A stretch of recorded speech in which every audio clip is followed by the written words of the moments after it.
Putin was also playing host today. He welcomed North Korean leader Kim Jong-un to Russia. It's a special visit because Kim rarely travels outside his country. In fact, he's visited just 4 countries, and one of them is Russia. Kim first visited Russia in 2019. He traveled to Vladivostok and met Vladimir Putin. This time, they're meeting elsewhere at Vostochny, the Vostochny Cosmodrome in Russia's far east. The location does have significance, but we'll get to that later. Kim departed North Korea around afternoon on Sunday. He traveled on a private armored train. It reached the Russian Cosmodrome earlier today. Once there, the tour began. Putin personally showed Kim the entire facility, the launching pad, the assembling site, the design centers, all of it. The North Korean leader seemed very invested. He also asked questions to the Russian officials present there.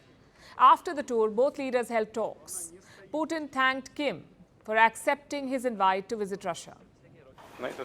Of course, we need to discuss the issues of economic cooperation and humanitarian issues, as well as the situation in the region. We have a lot of issues to discuss. I am very glad to see you. Thank you for accepting our invitation and coming to Russia. Kim Jong-un had a lot more to say. He said Russia is fighting a quote-unquote sacred war with the West. And for that, Kim offered his unconditional support. Listen to this now.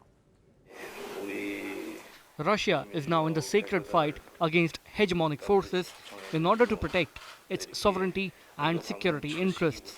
We have constantly expressed our full and unconditional support for all the decisions taken by the President and the Russian leadership.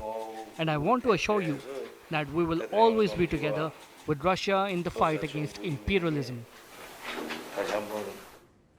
Could that also mean weapons? The United States believes it does. They say Kim Jong-un will sell weapons to Russia, weapons that could be used in Ukraine. Both Moscow and Pyongyang have denied this claim, but then again, that's been the trend. The West says Iran is arming Russia. Tehran denies this. The West also says Chinese companies are backing Russia. Again, Beijing denies this. But beyond the defense deals, what does this visit mean? For Putin, it's not a good look. A decade ago, he was attending G8 talks in the West. Now he's courting the most isolated leader in the world. From any angle, it's a downgrade. But for Kim Jong-un, it's a big deal. He is facing Western pressure to give up his nukes. The sanctions have crippled his economy, so Kim Jong-un needs allies, and who better than Russia? One of the biggest exporters of food and fertilizers. Pyongyang could easily swap some weapons for food. But Kim's wish list is longer. He'll be hoping for some help in the rocket and satellite departments. Which brings us to the meeting venue. Why a cosmodrome?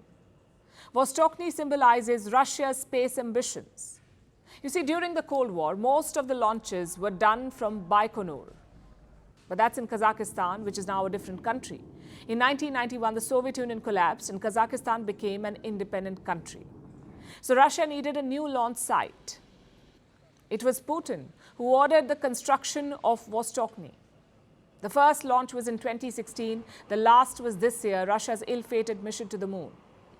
So this cosmodrome is the nerve center of Russia's space program, where they build and launch rockets.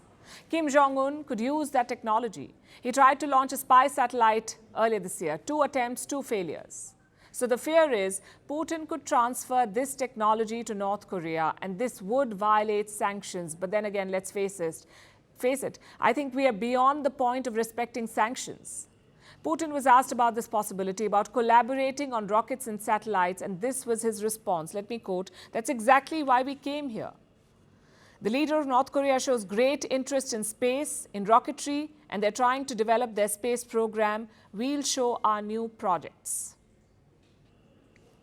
So Putin is open to cooperation, but what's in it for him? Why is he risking a meeting with a global pariah? I know Washington is talking about weapons, but weapons alone cannot explain such a meeting. There is some strategic thought.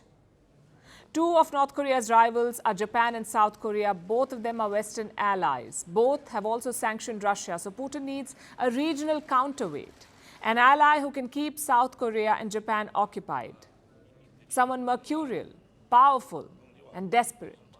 And who better than Kim Jong-un? He unveiled a tactical nuclear submarine recently. He also fired 2 ballistic missiles today. His country did. It's very rare for North Korea. They do not make big moves when Kim is out of the country. Maybe it was a message to the West. Whether Kim is home or not, the military stands ready. But coming back to Vladimir Putin, his outreach is all about convenience because his meeting with Kim may not look good today, but it does pay well. Just like his meeting with Syria's Bashar al-Assad or Venezuela's president Nicolas Maduro. As long as it suits him strategically, Putin will play any card, even the rogue dictator one. Both Russia and North Korea stand to gain from this partnership, but the wider region does not. It's a sign that camp politics is getting worse.